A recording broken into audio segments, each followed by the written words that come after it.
नमस्कार मित्रों, अगली क्लास में आपका बहुत बहुत स्वागत और अभिनंदन करते हैं। हमारा समास का प्रकरण चल रहा है। आज की इस क्लास में हम सीखने वाले हैं द्वंद्व समास। तो चलिए दोस्तों, आज की क्लास शुरू कर लेते हैं। टॉपिक रहेगा, देखिए लिखेंगे सभी, द्वंद्व समास है। ये हमारा टॉपिक है बच्चों, द्वंद्व समास है। अब देखिए द्वंद्व समास कहाँ होता है, ठीक है, किस तरह से इसकी हम पहचान करते हैं, इसमें क्या खास तथ्य हैं, कौन कौन सी इसमें विशेष बातें हैं, क्या इसकी ट्रिक है, वो सारी चीज हम इसमें सीखेंगे। और जो मोस्ट उदाहरण आपके लिए हो सकते हैं एग्जाम की दृष्टि से, वो आपको यहां पर हम बताएंगे दोस्तों। तो चलिए शुरू करते हैं। सबसे पहले तो हम देखते हैं कि द्वंद्व समास आपका किस अर्थ में होता है। इसके लिए एक सूत्र ध्यान रख सकते हैं आप, चार थे द्वंद्व। एक सूत्र है इसमें, चार थे द्वंद्व। इससे ये पता चलता है कि हमारा द्वंद्व समास किस में होता है। तो इसमें लिखा हुआ है चार थे, यानी कि च का मतलब होता है बच्चों और, क्या होता है और। तो इसका मतलब है च के अर्थ में द्वंद्व समास होता है। तो आप लिख लेंगे, यहां पर नीचे लिख लो भले आप, यहां च के अर्थ में द्वंद्व समास होता है। ठीक है, च के अर्थ में द्वंद्व समास होता है, मतलब इसमें च का प्रयोग होता है। जैसे राम और मोहन, श्याम और मोहन, च आएगा बीच में च, और हिंदी में बोलेंगे तो और आएगा, ऐसे समझ सकते हैं आप, ठीक है ना। अब इसमें और क्या है बात, इसमें जो इंपॉर्टेंट है तो ध्यान रखना, इसके अंदर उभय पद प्रधान होते हैं। हमने इससे पहले पढ़ा था, जैसे कि हमने तत्पुरुष में बताया था कि प्राय उत्तर पद प्रधान होता है, ठीक है। हमने अव्यय भाव के अंदर पढ़ा कि पूर्व पद प्रधान होता है। लेकिन यहां पर दोस्तों दोनों ही पद प्रधान होते हैं, दोनों पद, यानी कि पूर्व पद भी प्रधान होगा और उत्तर पद भी प्रधान होगा, दोनों पदों की प्रधानता रहती है। इसलिए आप लिख सकते हैं यहां पर उभय पदार्थ प्रधान है समास है। उभय पदार्थ प्रधान है समास है, कौन सा होता है, द्वंद्व समास। ऐसा भी प्रश्न एग्जाम में बन जाता है कि उभय पदार्थ प्रधान समासः भवति, द्वंद्व समास होता है, ठीक है। प्राय उत्तर पद प्रधान समास भवति, तो आप बताएंगे तत्पुरुष प्रायः पूर्व पदार्थ प्रधान समासो भवति अव्ययभावः। इस तरह से प्रश्न बन सकता है। तो यहां से दो प्रश्न हमारे बन सकते हैं कि किस अर्थ में द्वंद्व होता है। तो च के अर्थ में द्वंद्व समास होता है, इसमें प्रधानता होती है उभय पदों की। तो यहां पर दो तथ्य हमारे सामने आ जाते हैं। अब यहां पर जो च का हम प्रयोग करेंगे, इसमें कोई भी उदाहरण आप देखोगे तो उसमें च जरूर आएगा आपका, ठीक है ना। यही इसकी सबसे बड़ी पहचान है और यही इसकी विशेषता हम कह सकते हैं। अब यहां पर ध्यान रखना कि जो च हमारा इसमें प्रयोग होता है, इस च के चार अर्थ होते हैं बच्चों, इस च के चार अर्थ होते हैं। तो आप इस चीज को लिखेंगे, लिखें सूत्र में प्रयुक्त, सूत्र में प्रयुक्त च के चार अर्थ होते हैं। कितने होते हैं, चार अर्थ होते हैं। आप चारों को लिख लेंगे एक बार, ठीक है। केवल इतना है कि ध्यान रखना है आपको, नाम लिखेंगे। एक है समुच्चय, नंबर 2 पे लिखना है अनवाचय, अनवाचय, ठीक है। इसके बाद में 3 नंबर पे लिखेंगे आप इतरेतर योग, इतरेतर योग। और चौथा लिखेंगे बच्चों समाहार, समाहार, समाहार। अब देखो ये हमने क्या है, च के अर्थ बताएं आपको। मान लो प्रश्न आता है कि च के कितने अर्थ होते हैं, तो च जो हमारा कौन सा च जो कि सूत्र में आ रखा है, चार थे द्वंद्व और हमारे पूरे के पूरे इस समास में आता है च। उस च के चार अर्थ हैं, कौन कौन से हैं, समुच्चय, अनवाच्य, इतरेतर योग और समाहार। ये चार अर्थ होते हैं बच्चों। अब इसमें ध्यान रखना है आपको, इसमें एक समुच्चय और एक अनवाच्य, इन दोनों में मतलब सामर्थ्य का अभाव रहता है। यानी कि समास के लिए हमने कहा कि समर्थ पद में समास होता है, तो यहां पर सामर्थ्य का अभाव होने के कारण इस जगह और इस जगह समास कार्य नहीं होता है।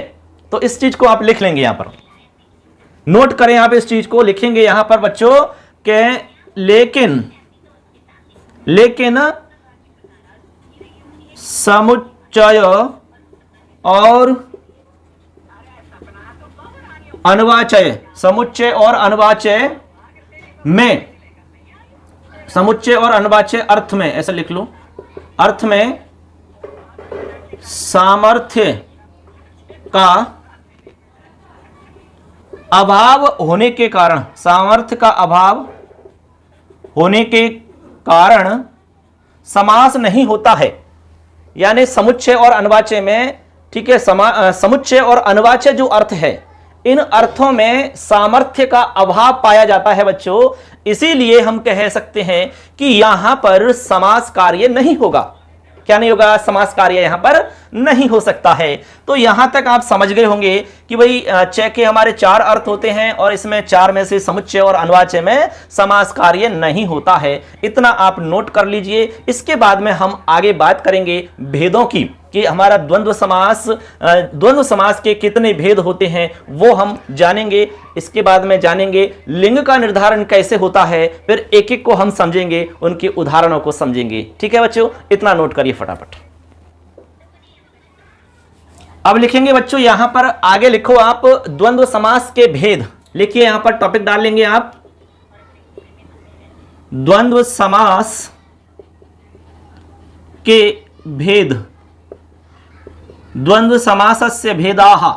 तो यहां पर लिखेंगे 3 भेद होते हैं इसके, मुख्य रूपेण 3 भेद माने जाते हैं। कितने भेद माने जाते हैं बच्चों? 3 भेद। आप लिख सकते हैं मुख्यतः 3 भेद माने जाते हैं। नंबर 1 लिखेंगे बच्चों, इन 3 भेदों में नंबर 1 लिखें इतरेतर द्वंद्व। लिखो इतरेतर द्वंद्व समास। नंबर 2 लिखेंगे इसमें आप समाहार द्वंद्व समास,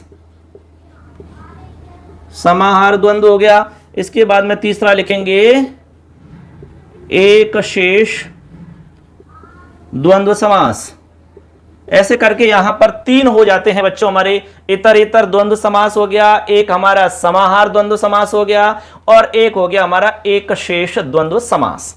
प्रश्न यहां से भी बन सकता है कि द्वंद्व समास के भेद हैं, ठीक है, कितने? 3। या फिर आ सकता है कि द्वंद्व समास का निम्न में से कौन सा भेद है, कौन सा नहीं है, इस तरह से भी पूछ सकते हैं। अब इसके बाद में एक इंपॉर्टेंट इसमें तथ्य है, हमारा इंपॉर्टेंट जानकारी है लिंग का निर्धारण। इसमें लिंग का निर्धारण किस तरह से होता है, ये बहुत ही इंपॉर्टेंट तथ्य है हमारा, लिंग का निर्धारण। क्योंकि जब हम समास करेंगे तो उसको किस लिंग में हम रखेंगे, उस समस्त पद को जो हम समास करने के बाद में जो पद बनाएंगे वो पद किस लिंग में रहेगा, ये हमें जानना और समझना जरूरी होता है। तो इसके लिए कुछ नियम मैं बता रहा हूं, वो नियम आपको ध्यान रखने हैं तो आप बिल्कुल एकदम से सही कर सकोगे। मैं तीनों को अलग अलग बता देता हूं। जैसे सबसे पहले हम बात करते हैं इतरेतर। इतरेतर द्वंद्व जो हमारा समास है, इसके अंदर हम कैसे लिंग का निर्धारण करते हैं, तो ध्यान रख लेना उत्तर पद के अनुसार, उत्तर पद के अनुसार इसमें लिंग का निर्धारण होता है बच्चों। एक नंबर पे आपको ध्यान रखना है।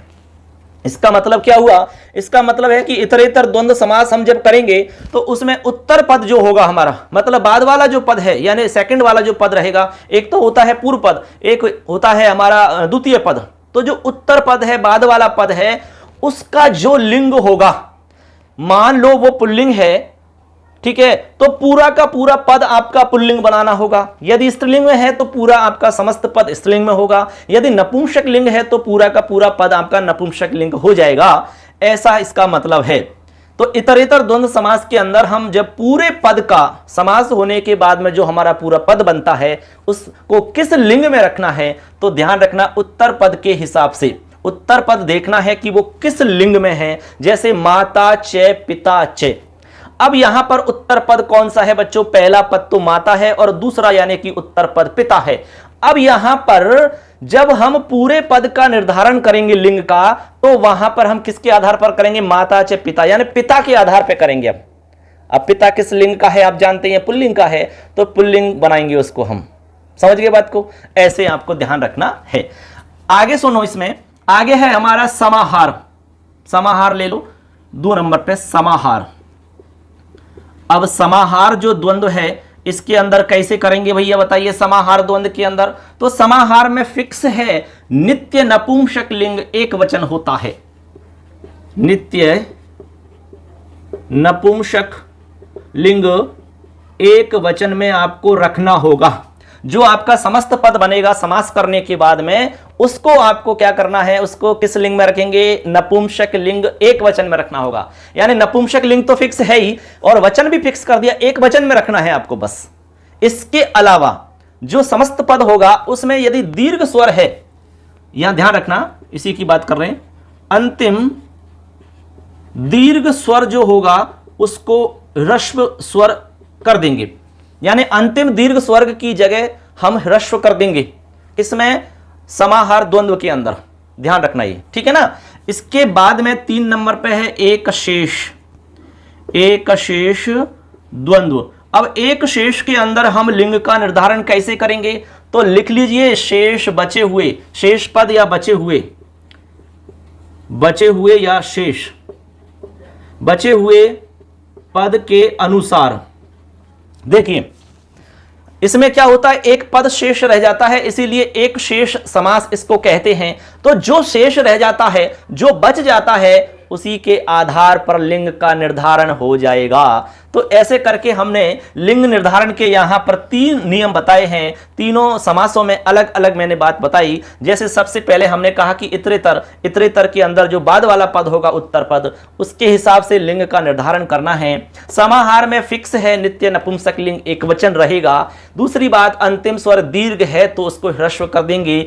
इसके बाद में एक शेष, एक शेष में जो शेष बचेगा उसके आधार पर लिंग का निर्धारण हो जाता है बच्चों। अब बताइए इसमें कहां दिक्कत है? ये छोटी छोटी बातें हैं, इनको मतलब समझना बहुत जरूरी है, ये हमारी समझ में आनी चाहिए बच्चों, ठीक है। क्लियर है? इसमें कोई दिक्कत आए तो आप पूछ लेना हमसे, ठीक है ना। चलिए आगे देखते हैं। अब हम एक एक को लेकर के चलते हैं और एक एक उदाहरण आपको समझाते हैं। चलिए बच्चों, अब एक एक समास को हम लेते हैं और अलग अलग हम तीनों को सीखेंगे, उसमें क्या नियम रहते हैं, इसमें कैसे उदाहरणों को हम बनाते हैं, सारी बात इसमें आप समझ जाओगे।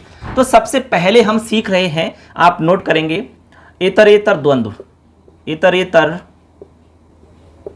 द्वंद्व समास है, नोट कर लें सभी फटाफट। इतरेतर द्वंद्व समास। अब देखो यहां पर क्या है, इतर प्लस इतर, ऐसा है यहां पर। अब यदि दोनों को हम यहां पर संधि आदि कार्य करेंगे, दोनों का यहां पर इतर और इतर पद का, तो क्या बनेगा बताइए बच्चों, बताओ। संधि पढ़ रखी है ना आपने, इतर है, इतर यहां पर ई है, इधर आपका ए आ रहा है, तो यहां पर गुण कार्य हो जाएगा, तो बन जाएगा इतरेतर। बना कि नहीं बना? इसका मतलब है कि इसके अंदर अलग अलग पद मिलेंगे, इस समास में अलग अलग पद मिलेंगे। कितने पद मिलेंगे? 2 से ज्यादा मिलेंगे, यानी 2 या 2 से ज्यादा, 2 पद तो मिलेंगे ही, 2 से ज्यादा भी मिल सकते हैं। और सभी पदों की प्रधानता रहेगी, यानी सारे पदों की प्रधानता होगी, स्वतंत्र रूप से सारे पदों की प्रधानता रहती है, ये ध्यान रखना आप, ठीक है। इतरेतर द्वंद्व समास के अंदर अलग अलग पद मिलेंगे। पद आपके 2 या 2 से ज्यादा हो सकते हैं, 2 हो सकते हैं, 3, 4, 5, कितने भी हो सकते हैं पद, ठीक है ना। लेकिन सभी पदों की प्रधानता रहती है वहां पर, ऐसे ध्यान रखना। इसके अलावा प्रत्येक पद के साथ में इसमें च जोड़ा जाएगा। च क्या जोड़ा जाएगा? च। जैसे मान लो 4 पद हैं तो 4 बार ये जुड़ेगा, प्रत्येक पद के साथ में जुड़ेगा। जैसे माता च पिता च, तो माता के साथ भी जुड़ेगा और पिता के साथ भी जुड़ेगा, सभी में च जोड़ेंगे हम। क्या जोड़ेंगे बच्चों? च जोड़ेंगे हम। और च का मतलब क्या होता है? और। सभी पदों की इसमें प्रधानता रहती है। पदों की संख्या के अनुसार हम वचन का प्रयोग करते हैं। इसमें पद कितने हैं उसके हिसाब से वचन लगाते हैं। मान लो 2 पद हैं तो द्विवचन का प्रयोग करेंगे, 2 से ज्यादा पद हैं तो बहुवचन का प्रयोग करेंगे। जैसे माता च पिता च, कितने पद हैं? 1 2, 2 पद हैं तो द्विवचन का प्रयोग करेंगे, तो माता पितरऊ। पितरऊ आपका द्विवचन में बनता है, पिता पितरऊ, पिता पितरऊ बनता है कि नहीं द्विवचन में? ऐसे इन बातों को लिख लीजिए, आप फटाफट नोट कर लो, उदाहरण हम बताएंगे फिर। तो सबसे पहले आप लिखिए यहां पर, प्रत्येक पद के साथ लिखो बच्चों, प्रत्येक पद के साथ च का प्रयोग होगा। च का प्रयोग होता है। ठीक है, आगे लिख लेंगे सभी पदों की प्रधानता होती है, स्वतंत्र रूप से प्रधानता होती है सारे पदों की, चाहे कितने भी पद हैं। आगे लिखेंगे पदों की संख्या के हिसाब से, पदों की संख्या के अनुसार वचन का प्रयोग, हम वचन का जो प्रयोग करेंगे वो किस आधार पे करेंगे भैया, तो लिख दिया है पदों की संख्या कितनी है। मान लो 2 पद हैं तो द्विवचन करेंगे, 2 से ज्यादा पद हैं तो बहुवचन का हम प्रयोग करेंगे, और सभी पदों की प्रधानता रहेगी, प्रत्येक पद में च जोड़ना है। बस ये हमारा हो गया इतरेतर द्वंद्व समास। क्लियर है बच्चों? उदाहरण देखिए, उदाहरण से फटाफट समझ में आ जाएगा। नंबर 1 उदाहरण लिखेंगे, यहां पर सबसे मोस्ट उदाहरण है माता चे पिता चे। अब देखो बच्चों, हमने कहा कि भाई सभी पदों की प्रधानता है, इसकी भी प्रधानता है और इसकी भी प्रधानता है। ऐसा मामला नहीं है कि यार उत्तर पद की प्रधानता होगी, ऐसा भी नहीं है कि पूर्व पद की प्रधानता होगी, दोनों ही पदों की प्रधानता रहेगी। ये मैंने पहले ही समझा दिया आपको। अब यहां पर माता और पिता 2 पद हैं हमारे पास। कितने पद हैं? 2 पद, और हमने दोनों के साथ में 6 का प्रयोग किया है। अब इसको जब हम एक पद बनाएंगे, समस्त पद, समास करने के बाद में जो एक पद बनेगा उसमें वचन कैसे लिखेंगे? हमने कहा कि जितने पद हैं उसके हिसाब से वचन आएगा। तो 2 पद हैं तो द्विवचन आएगा, 2 से ज्यादा होते तो बहुवचन आता। तो हम यहां करेंगे माता पिता। अब पिता का रूप चलाएंगे द्विवचन में, तो माता पितरऊ ऐसे बनेगा बच्चों, माता पितरऊ। क्लियर है सबके? माता पितरऊ। आगे लिखो हरिश्च, हरिश्च हरश्च। अब देखो यहां पर क्या किया है बच्चों, हमने यहां पर लिखा तो यही है, देखो ऐसे है ये ओरिजिनल में, तो हरि चे और हरे है चे, लेकिन हमने क्या किया, इस विसर्ग के स्थान पर से कर लिया। विसर्ग का से होता है, विसर्ग संधि में पढ़ा दिया है। इसके बाद में से के बाद में चे आ रहा है तो यहां इष्टुत्व संधि हो जाएगी। इष्टुत्व संधि होने के बाद में इसके स्थान पर तालव्य शकार हो जाएगा इस तरीका से। तो इसलिए हमने डायरेक्ट लिख दिया हरिश्च हरश्च। ऐसा हम और भी जगह लिखेंगे, कई जगह आएगा ऐसा, इसलिए आप इस बात को अभी समझ लो कि ऐसा क्यों आता है। क्लियर है बच्चों? आगे चलिए। अब यहां पर हरि हो गया, इधर हर हो गया। अब देखो यहां पर हर जो शब्द है हमारा उत्तर पद के हिसाब से, और एक हमारा ये है हरि, एक है हरि और एक है हर। आपको पद जोड़ लेने हैं टोटल, उत्तर पद वाला मामला नहीं है इसमें। पद कितने हैं? 1 2 पद है तो द्विवचन आ जाएगा, तो हरि हरऊ लिखना है। हरि हरऊ ऐसा बनेगा कि नहीं बनेगा बताइए भैया? हरि हरऊ। इसी तरह से आप बनाइए, और ईशश्च कृष्णश्च, ईशश्च कृष्णश्च। अब यहां पर ईश और कृष्ण हैं, तो यहां पर देखो ईश कृष्णऊ बन जाएगा कि नहीं भैया? कृष्ण शब्द है तो इसमें आप रूप बनाएंगे, कृष्ण है कृष्णऊ, राम है रामऊ की तरह बन जाएगा। इसी तरह से आगे बनाइए आप। अब 3 का बना के बताता हूं मैं, जैसे राम है चे, मोहने चे और श्याम है चे। अब देखो यहां पर बच्चों 2 से ज्यादा पद हैं। देखो 1 2 3, राम मोहन और श्याम, हमने सभी के साथ में चे का प्रयोग किया है। पद जितने हैं उसके अकॉर्डिंग आपको वचन का प्रयोग करना है। तो देखो कितने 3 पद हैं। अब 3 पद का मतलब क्या हुआ? बहुवचन हो गया ना। तो आपको बहुवचन बनाना है। अब लास्ट वाले के हिसाब से आपको बहुवचन बनाना, लास्ट में बनाएंगे बहुवचन हम। जैसे लास्ट में श्याम है तो श्याम का बहुवचन बना देंगे आप, सीधी सी बात ये है। तो आप लिखेंगे राम मोहन श्यामाह, राम मोहन श्यामाह बन जाएगा बच्चों। अब इसमें 4 भी हो सकते हैं पद, कितने भी पद हैं सबको जोड़ दो, लास्ट वाले में वचन लगा दो, बहुवचन हो गया। क्लियर? बताओ कहां दिक्कत है इसमें भाई? ऐसे करके 4 उदाहरण हो जाते हैं हमारे, इनको फटाफट लिखिए। इसके बाद में और उदाहरण बताता हूं मैं, या फिर ऐसा करता हूं यहां लिख देता हूं मैं, बाकी उदाहरण मैं यहां लिख रहा हूं। देखिए 4 के बाद में एक उदाहरण मैं यहां लिख देता हूं। 5 नंबर का उदाहरण यहां पर देखिए, 5 नंबर पे सीधा सा उदाहरण है शिवश्च, शिवश्च केशवश्च, केशव।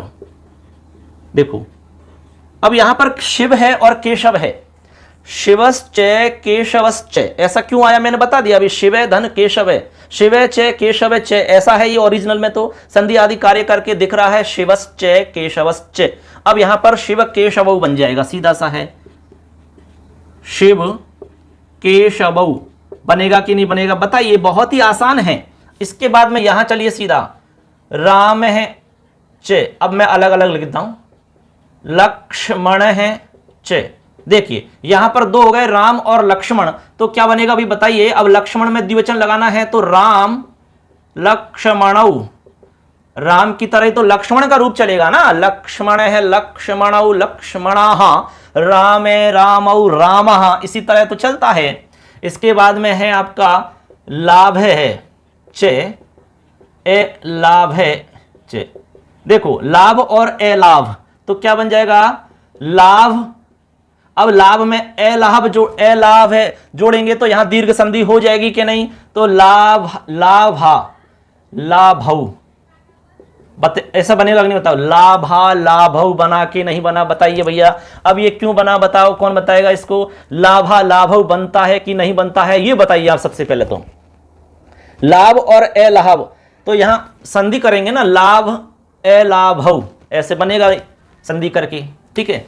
ऐसे देखो लाभ है और ए लाभ, अब यहां पर संधि हो जाएगी दीर्घ संधि, तो ला भा ला भे, ऐसे तो बनेगा लाभा लाभ। अब यहां समास करेंगे तो लाभा लाभ हो जाएगा, तो हमने लिख दिया लाभा लाभ। इसी तरह से आप और भी लिख सकते हैं, जैसे लाभा लाभ के अलावा सीता चे रमा चे, अब अलग अलग हो गया इसमें। देखो सीता चे रमा चे, लेकिन दोनों ही स्त्रीलिंग के रूप हैं, कोई प्रॉब्लम ही नहीं है। सीता चे रमा चे, अब देखिए भाई यहां पर दो पद हो गए हमारे, तो यहां पर द्विवचन लगाएंगे लेकिन रमा में लगाएंगे, तो रमा के हिसाब से तो रमा का रूप आना चाहिए ना, रमा रमे रमा, तो बनेगा रमा रमे। क्या बनेगा रमे, सीता या गीता की तरह, तो सीता रमे ऐसा बन जाएगा, सीता रमे। इस तरह से बनेगा कि नहीं बनेगा बताइए भाई, सीता रमे बना कि नहीं बना, इसमें कोई प्रॉब्लम है क्या, नहीं है ना। तो इस तरह से हम बहुत सारे उदाहरण बना सकते हैं। मान लो इसमें ऐसे कोई शब्द आते हैं जो नपुंसक लिंग के हैं, तो फिर नपुंसक लिंग में ही बनेगा वो, जैसे कंदम चे मूलम चे फलम चे। अब बताओ कंदम चे मूलम चे फलम चे, कंद हो गया, मूल हो गया, फल हो गया, अब तीन हो गए, तो बहुवचन लगाएंगे तो कंद मूल फल, फल का बहुवचन लगाएंगे हम, कंद मूल फलानी। क्या बनेगा बच्चों, कंद मूल फलानी। बनेगा कि नहीं बनेगा बताइए फटाफट। इसमें एक उदाहरण मोस्ट है, मैं उसको यहां पर लिख रहा हूं, मोस्ट है इसलिए। अब बताओ जाया का मतलब क्या होता है बच्चों, जाया, जाया यानी पत्नी होता है, तो जाया चे, जाया यानी क्या होता है बताओ, पत्नी, जाया चे पति चे, पति ही चे। अब देखो जाया चे पति ही चे, अब यहां पर किस तरह से समास बनेगा, यह विशेष उदाहरण है, इसको अच्छे से ध्यान रख लेना। जाया यानी पत्नी होता है और पति का मतलब पति होता है, ऐसा यदि उदाहरण आता है तो इसमें बनाएंगे जायापति, पति में आप दीर्घ कर देंगे, जायापति ऐसे बनेगा। या फिर जमपति, क्या बन सकता है इसमें, जमपति, या फिर दंपति, इस तरह से आपके रूप बन सकते हैं। इसमें तीन रूप मैंने बताए हैं, तीनों बन सकते हैं, यानी जाया चे पति ही चे, इस तरह से हमारा जो विग्रह होता है इसमें समास बनेगा जायापति, जमपति या दंपति। कौन सा समास है, इतरेतर द्वंद्व समास। ठीक है बच्चों, ये विशेष उदाहरण है, इसलिए इसको आपको स्पेशल ध्यान रख लेना है कि ऐसा अलग से बनता है ये, ठीक है, बाकी से अलग है ये। तो इस तरह से बच्चों हमारा इतरेतर द्वंद्व समास कंप्लीट हो गया है, इसमें कोई प्रॉब्लम आपको नहीं आनी चाहिए। अब इसमें कोई दिक्कत है तो आप कमेंट करके हमसे पूछ लेना, आपको तुरंत जवाब मिल जाएगा बच्चों। ठीक है, चलें आगे, चलिए अगला समास। चलिए बच्चों आगे देखते हैं, अगला समास लिखें आप 2 नंबर डाल करके, यहां पर लिखें एक शेष, एक शेष। अच्छा 3 नंबर पे था ये तो, है ना, कोई बात नहीं है, चलो पढ़ने तो सारे ही हैं। 2 नंबर पे समाहार था वैसे, चलो कोई बात नहीं, इससे फर्क नहीं पड़ेगा कुछ भी। हमने इतरेतर पढ़ लिया, इसके बाद में हम एक शेष पढ़ लेते हैं और लास्ट में समाहार पढ़ लेंगे, हम कोई दिक्कत नहीं है। अब देखो एक शेष, नाम से पता चल रहा है कि इसमें बहुत सारे पद होंगे, ठीक है, उनमें से एक शेष रहेगा, फिर यही है हमारा एक शेष समास। यानी अनेक पदों में से जब एक पद हमारा शेष रह जाता है तो उसको कहेंगे एक शेष समास, एक शेष समास कहेंगे उसको हम। कैसे रहता है, ठीक है ना, इसमें और क्या मुख्य बातें हैं वो आप समझ लीजिए एक बार। इसमें देखिए ये तो पता चल गया कि भाई अनेक पदों का इसमें प्रयोग होगा, ठीक है, अनेक पद रहेंगे, उन अनेक पदों में से इसमें जब हम समास करेंगे तब इसमें सिर्फ और सिर्फ एक शेष रहेगा। कितना, एक शेष बचेगा। अब उसके थोड़े से नियम देख लेना कि कैसे बचेगा। अब वैसे देखा जाए तो इतरेतर का ही भेद मानो, इसको जो इतरेतर हमने अभी पढ़ा था उसी का भेद है ये, ऐसे आप समझ सकते हैं। उसमें क्या होता है कि इतरेतर के अंदर तो हम सभी को साथ में लेते हैं, इसमें हम एक बचा लेते हैं बस। इसमें कुछ नियम हैं एक बचाने वाले, वो कैसे बचाते हैं हम जैसे आपको बता देता हूं मैं थोड़ा सा। जैसे माता पिता है, ठीक है, माता और पिता आएगा तो इसमें पिता शेष रहेगा हमारा। सास ससुर है तो सास ससुर में से ससुर शेष रहेगा, ठीक है। बहन भाई है तो इसमें भाई शेष रहेगा। कहने का मतलब जो पुल्लिंग वाला रूप है उसको शेष इसमें रखा जाता है। इसके अलावा यदि सर्वनाम पद आ जाता है, सर्वनाम वाला कोई शब्द आ जाता है और दूसरा कोई संज्ञा पद आ जाता है तो वहां पर क्या करेंगे, जो हमारा सर्वनाम वाला पद है उसको शेष कर लेते हैं। उदाहरणों से हम समझ जाएंगे इस बात को, ठीक है। इसको डिटेल से जानना और लिख करके समझना थोड़ा सा ज्यादा ठीक नहीं है, मैं उदाहरणों में ही समझा दूंगा इस बात को, क्लियर हो जाएगा आपको, आपका सवाल गलत नहीं हो सकता, ठीक है ना। देखिए अब इसमें जो छोटी छोटी बातें उनको लिख लो, मैं यहां लिखवा देता हूं जिससे हमारे पास थोड़ा स्पेस बचा रहेगा। मैं यहां पर इससे जुड़ी हुई जो बातें हैं वो लिख रहा हूं यहां पर। तो लिखे अनेक पदों का इसमें प्रयोग होता है, अनेक पदों का प्रयोग होता है, ऐसा आप लिख लेंगे। इसके बाद में क्या लिखना है कि समास करते समय बच्चों लिखो, समास करते समय केवल एक पद शेष रहता है। एक पद शेष रहता है कब, जब समास करेंगे। इतरेतर का ही भेद है, ये इतरेतर का ही भेद है। ये चीजें आपको इसमें समझनी है बस, ठीक है। अब इसके बाद में उदाहरण देखिए आप, उदाहरण से समझ में आएगा आपके सारा कुछ। तो सबसे पहला उदाहरण है हमारा, यहां से मैं लिख रहा हूं, माता च पिता च। देखिए यदि माता च पिता च इस तरीका का उदाहरण आता है और एक शेष के अंदर हम इसको करना चाहते हैं तो यहां पर बच्चों मैं बता दूं आपको, पिता को शेष रखा जाएगा, यानी पिता को हम बचाते हैं इसमें से। किसको, पिता को बचाते हैं, समझ गए बात को। तो अब यहां पिता को बचाएंगे और पिता के अंदर हम द्विवचन का प्रयोग करेंगे। हम कितने का, द्विवचन का प्रयोग करेंगे, क्योंकि जितने हमारे पद हैं वो उसी एक में ही समाहित हो जाएंगे, एक में ही। जैसे आप रूप चलाते हैं, रूप, जैसे राम का रूप चलाया तो राम है, इसका मतलब एक राम है। रामऊ का मतलब दो राम है, यानी दो में से हमने एक ही तो बनाया है। जैसे राम है, एक राम हो गया, फिर आपका राम है, फिर आपका राम है, दो राम हो गए। तो लेकिन ऐसा तो हम नहीं लिखते रूप में, हम डायरेक्ट लिखते हैं रामऊ, लिखते हैं कि नहीं। इसके बाद में आपके राम है, फिर राम है, फिर आपके राम हैं, ठीक है। अब यहां तो तीन हो गए, तो हम ऐसे तो नहीं लिखते रूप में। जब हम रूप चलाते हैं राम का तो ऐसे लिखते हैं क्या, बताइए भाई, नहीं लिखते ना। तो हम बहुवचन लिखते हैं रामः, ऐसे।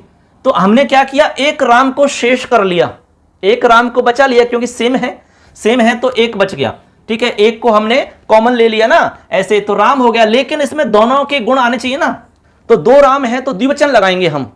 तीन रामों में से एक को बचाया तो हम बहुवचन लगाएंगे, ऐसे। ये आपको बात समझ में आई कि नहीं, बताओ, ये वाली बात। ऐसे के ऐसे आपको यहां पर करना है। अब पिता हमारे शेष रहेंगे तो पद तो दो हैं, माता और पिता, तो द्विवचन लगाएंगे पिता में, पिता पितरऊ बनेगा, पितरऊ। अब पितरऊ क्यों बना आप समझ गए होंगे।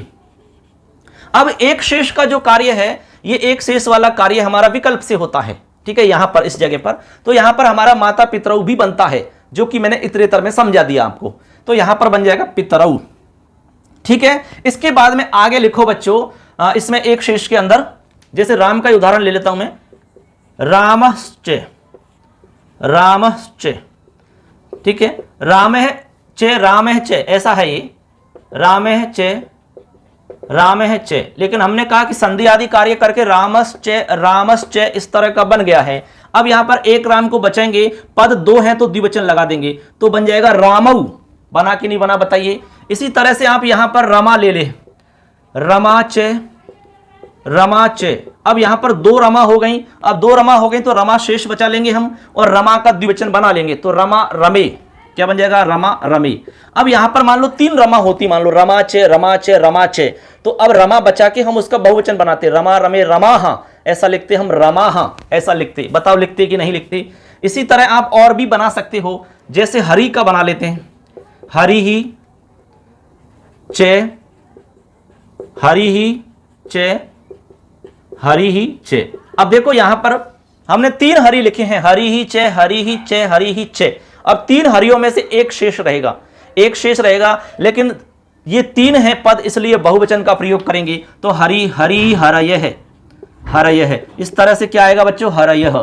ठीक है, इसके बाद में आगे बनाएंगे आप हंसी चे, हंसी चे, हंसः चे। अब देखो यहां पर क्या है, मामला थोड़ा सा अलग है। हंसी, हंसी चे, हंसः चे, यानी ऐसे उदाहरण जब आएंगे तो इसमें आपको क्या करना होगा। ऐसे उदाहरण का मतलब इसमें देखो एक शब्द तो आपका पुल्लिंग वाला है और एक आपका स्त्रीलिंग का है, यानी स्त्रीलिंग और पुल्लिंग शब्द जब साथ में आए एक साथ, इन बाकी जो इससे पहले के उदाहरण थे उनमें तो सेम शब्द आ रहा था, हाँ एक में जरूर अलग आ रहा था, माता पिता वाला वो स्पेशल था, बाकी में आप देखोगे तो सेम है सब में, राम राम राम, रमा रमा, हरि हरि, सेम सेम आ रहे हैं वो। लेकिन यहां पर पुल्लिंग और स्त्रीलिंग एक साथ आ रहे हैं, तो यहां पर हम क्या करेंगे, हमने कहा कि भाई पुल्लिंग वाला रूप बचा लेना है। तो हंस है जो हमारा पुल्लिंग का है, हंसी हंसनी है वो स्त्रीलिंग का है, तो हंस से बचाएंगे और द्विवचन लगा देंगे, तो बन जाएगा हंस, हंसऊ। क्या बनेगा बताओ, हंसऊ, हंसऊ। अब मान लो सवाल आ गया कि हंसऊ पद में कौन सा समास है, पता लग जाएगा हंसऊ पद में कौन सा समास है। यदि आपने पढ़ रखा है एक बार तो आपको तुरंत याद आ जाएगा, हंसी च, हंस च, हंसऊ, ऐसे बन जाएगा। ठीक है ना, क्लियर है। आगे देखो, अब जैसे मान लो छात्र है चे, छात्रा चे। अब छात्र और छात्रा 2 हो गए, इसमें से किसको बचाएंगे, हम छात्र को बचाएंगे, द्विवचन लगाएंगे, छात्र है छात्रऊ। क्या बनेगा, छात्र है छात्रऊ। ठीक है बच्चों, अब देखो इसमें एक उदाहरण और है हमारा आगे, श्वशुरश्च, श्वशुरश्च, श्वशुर का मतलब होता है ससुर, ठीक है, और एक होता है आपका श्वश्रु, श्वश्रुचे।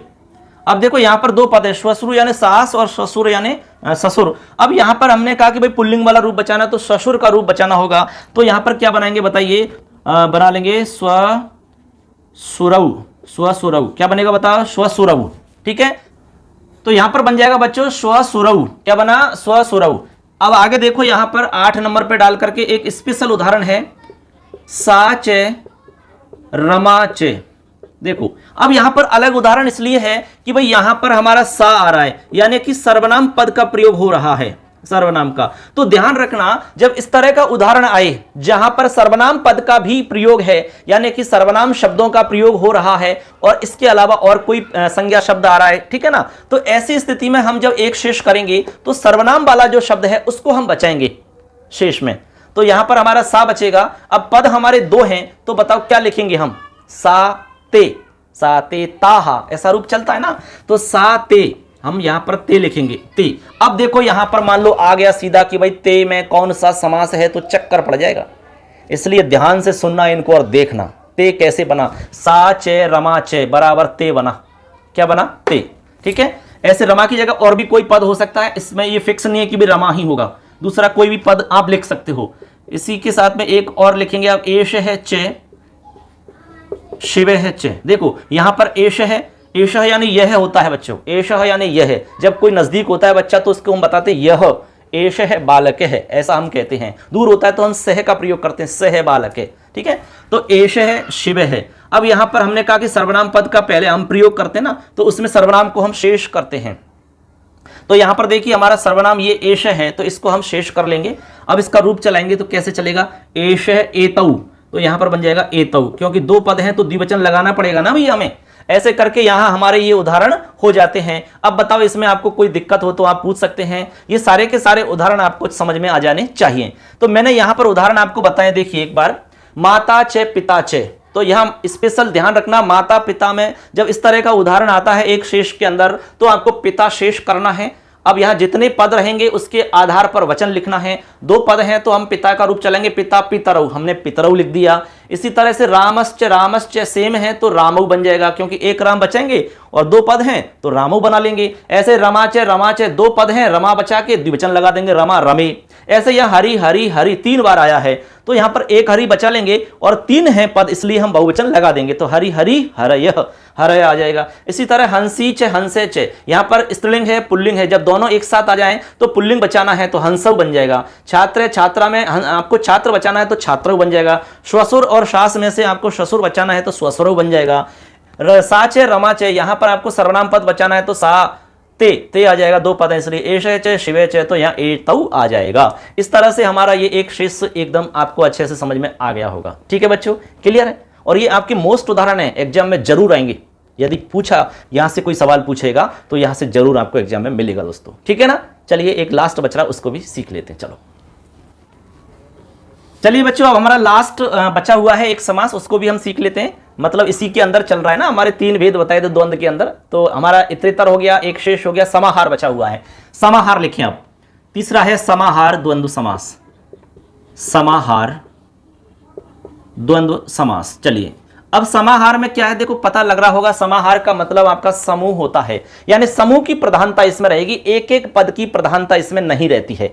जैसे कि इतरेतर में रहती है ना, वैसे यहां पर नहीं होता है, समूह की प्रधानता मानी जाती है बच्चों। तो आप इस चीज को लिख लें अभी यहां पर, यहां लिख लेते हैं। चलो यहां पर थोड़ा सा हमारे पास स्पेस है।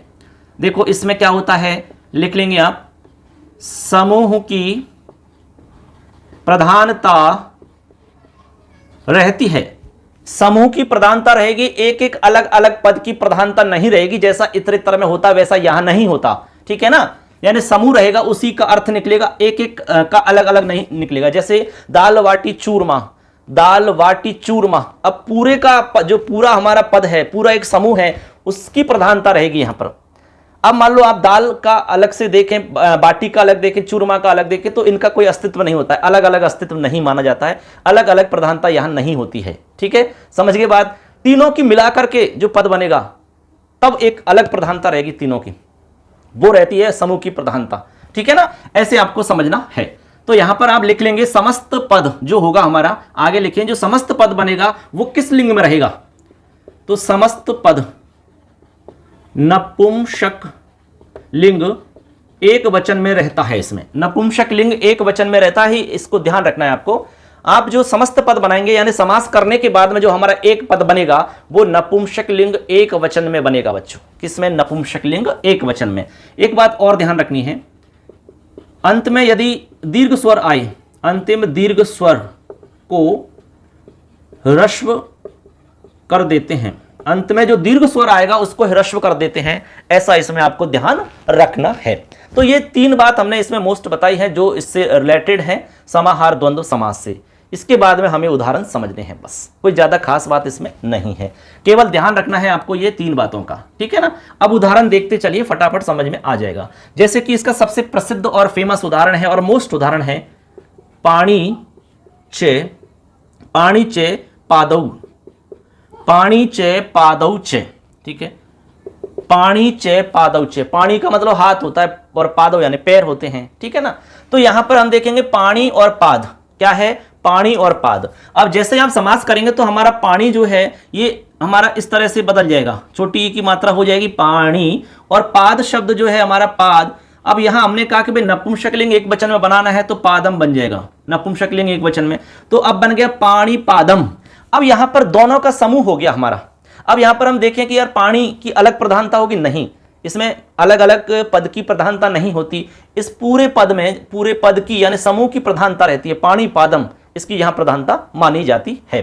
तो यहां मान लो सवाल आता है कि पाणी पादम इत्यत्र कह समास है, कौन सा समास है, तो द्वंद्व समास आपको बता देना है। ठीक है ना। ऐसे आगे लिखो, अगला उदाहरण आप लिख सकते हैं, कंठ है चे ओष्ठौ, कंठ है चे ओष्ठौ चे। अब देखो कंठ चे ओष्ठौ चे, अब देखो कंठ है इधर और इधर आपका ओष्ठ है, तो हमने कहा कि भाई नपुंसक लिंग में बनाना है, तो यहां पर कंठ और ओष्ठ में वृद्धि संधि करके कंठौष्ठम ऐसा बन जाएगा, कंठौष्ठम। आ गया कि कंठौष्ठम इत्यत्र समास बताना है तो द्वंद्व समास हो जाएगा ना ऐसे। इसके बाद में है उदाहरण शिरश्चे ग्रीवाचे। सिर का मतलब सिर होता है हमारा, शिर, शिरस, और ग्रीवा यानी गर्दन होती है, तो ये 2 का समूह हो गया हमारा। अब यहां पर शिरस से शिरो बनता है बच्चों। ठीक है, जैसे मनस से मनु बनता है ना, इसी तरह आपको ध्यान रखना है, यहां पर जब हमारा शिरस शब्द आएगा तो शिरस को शिरो हो जाएगा, शिरो, और आपका ग्रीवा है तो हमने नपुंसक लिंग में बनाना है तो ग्रीवम बनेगा, तो बन जाएगा शिरोग्रीवम। क्या बना? शिरोग्रीवम, ऐसे बनेगा। इसमें ध्यान रखना, इसको आप स्पेशल है। इसके बाद में है वाक्चे त्वक्चे, वाक्चे त्वक्चे, वाक वाणी त्वक यानी त्वचा। तो यहां पर क्या बनेगा? दोनों को मिला देंगे, नपुंसक लिंग में बना देंगे, तो बना लेंगे वाक त्वचम, वाक त्वक, त्वकम है ना, त्वकम बनेगा। तो यहां पर त्वकम इसलिए में क्योंकि त्वच शब्द है हमारा, त्वच, ये त्वच है ना, त्वच से ही बना है त्वक, इसलिए हम इसमें त्वच लिखेंगे, त्वक नहीं लिखेंगे। तो वाक त्वचम, ऐसा इसको हम बनाएंगे, ध्यान रखना इसका, वाक त्वचम। ठीक है, आगे देखो, आगे एक उदाहरण आता है इसमें, छत्रम च उपानहम च, ये प्रसिद्ध उदाहरण है, एग्जाम में आया हुआ है कई बार। छत्रम च उपानहम च, छत्र यानी छाता होता है, उपान है यानी जूता होता है। तो अब यहां पर क्या है? छत्र है, उपानह, तो यहां पर छत्र और उपानह को मिलाएंगे तो संधि करेंगे, गुण संधि, छत्रोपानहम, छत्रोपानहम, ऐसा बना लेंगे। ठीक है, इसी तरह आगे है यूका च लिक्षा, यूका च लिक्षा च, यूका, बहुवचन बना लेते हैं इनको, यूका च लिक्षा च। अब देखो ये हमारे क्या बहुवचन हो गए? यूका लिक्षा, यूका का मतलब होता है बच्चों जुआ, और लिक्षा यानी लीक, सिर में होती है ना जुआ और लीक पड़ जाती है, जुआ पड़ जाते हैं, उनको कहते हैं ये। ठीक है, अब यहां पर यूका लिक्षम बनेगा, तो यू का यो की तो आ जाएगा और लिक्षा से लिक्षम हो जाएगा, लिक्षम, यू का लिक्षम। तो ये आपको समझ में आ गया होगा बच्चों। ठीक है, अब इसके बाद में एक उदाहरण और लिख लो, लास्ट हो जाएगा हमारा। जैसे काक है चे उलूक, उलूक च, देखो काक यानी कौवा होता है, उलूक यानी उल्लू होता है, ऐसे आप ध्यान रखें। तो काक और उलूक है, तो यहां पर काक और उलूक जोड़ेंगे यहां पर, तो क्या करेंगे भाई? काक उलूक है तो यहां पर गुण संधि लग जाएगी हमारी, तो बना लेंगे हम यहां पर, क्या बनेगा बताओ? काको लूकम, काको लूकम बन जाएगा। अब यहां पर पूछ लिया कि भाई काको लूकम इत्यत्र का समास है, यहां पर कौन सा समास है? तो हो जाएगा द्वंद्व समास। इसका विग्रह करिए तो काकह च उलूकह च, काको लूकम बनता है। अब द्वंद्व के अंदर यदि मान लो भेद पूछ लिया तो आपको समाहार द्वंद्व बताना होगा। क्लियर है बच्चों? इस तरह से दोस्तों हमारा द्वंद्व समास कंप्लीट हो जाता है। इसमें हमने आपको सारा मैटर बता दिया है, अच्छे से एकदम सरल तरीका से बताया है, और एकदम मोस्ट जो उदाहरण है आपके एग्जाम के लिए वो मैंने बता दिए, जो कि एकदम मोस्ट से मोस्ट उदाहरण है। एग्जाम में यदि द्वंद्व समास का कोई सवाल आया तो मेरे हिसाब से इनसे बाहर नहीं आएगा। ठीक है, इसमें से आपको मिल जाएगा दोस्तों। तो इसमें हमने बताया कि च के अर्थ में द्वंद्व समास होता है, च के 4 अर्थ होते हैं, अनवाच्य, समुच्चय, इतरेतर और समाहार। इसमें हमने कहा कि समुच्चय अनवाच्य में सामर्थ्य के अभाव के कारण समास नहीं होता है। इसके बाद में हमने आपको बताया कि भाई जो हमारा द्वंद्व समास है वो 3 प्रकार का होता है। सबसे पहले इतरेतर, उसके बाद में एक शेष, उसके बाद में समाहार। फिर हमने एक एक को पढ़ लिया कि भाई इतरेतर में क्या होता है, अलग अलग पद होते हैं, जितने पद हैं उसके आधार पर हम वचन लगा देते हैं, जैसे माता चे पिता चे माता पितरौ। इसके बाद में एक शेष बताया, तो एक शेष में अनेक पद होते हैं जिनमें से एक हमारा शेष रह जाता है। एक जो हमारा शेष रह जाता है उसमें जितने पद थे उसके अकॉर्डिंग उसमें हम वचन लगा देते हैं, जैसे माता चे पिता चे, तो इसमें हम पिता को बचा लेंगे, पितरौ बन जाएगा। ठीक है ना, ऐसे। इसके बाद में हमने तीसरा और लास्ट बताया था समाहार द्वंद्व समास। तो समाहार में हमने कहा कि भाई समाहार या समूह की इसमें प्रधानता होती है, इसमें समस्त पद नपुंसकलिंग एक वचन होता है, अंतिम दीर्घ स्वर जो होता है उसको हम ह्रस्व कर देते हैं। तो ये हमने जो मोस्ट बातें बताई है सारी की सारी, जो मोस्ट फैक्ट बताए वो ध्यान रखने हैं, इसको आप बार बार सुनो, देखो और स्क्रीनशॉट ले लीजिए इसका, फिर नोट्स बना सकते हैं, फटाफट आपको याद भी हो जाएगा दोस्तों। अब इसके बाद में सिर्फ और सिर्फ एक समास हमारा बचा है, बहुब्रीहि समास। उसके बाद में समास का हमारा कंप्लीट पूरा टॉपिक हो जाएगा और इसी के साथ में हमारा संपूर्ण पाठ्यक्रम पूरा हो जाएगा बच्चों। उसके बाद में टेस्ट सीरीज के लिए हम 2-4 दिन का समय आपको देंगे। उसके बाद में और कोई जैसे महत्वपूर्ण बातें होंगी एग्जाम से रिलेटेड, OMR सीट से रिलेटेड, पेपर कैसे सॉल्व करने इससे रिलेटेड, तो वो वीडियो मैं आपको लेकर आऊँगा दोस्तों, वो जरूर देखना आप, क्योंकि उसके बाद में जो एग्जाम से रिलेटेड कुछ तथ्य हैं उन पर आधारित मैं वीडियो लेकर आऊँगा, वो आप जरूर देखना, क्योंकि छोटी छोटी मिस्टेक्स के कारण हम कई बार वंचित रह जाते हैं। तो ऐसी गलती आपसे नहीं हो, इसलिए आप पहले से ही वो सारी चीज़ सीख लें। तो सबके लिए धन्यवाद, अग्रिम बधाई, शुभकामनाएं एग्जाम के लिए। अगली क्लास में फिर मिलेंगे आपसे, तब तक के लिए जय हिंद, जय तु भारतम।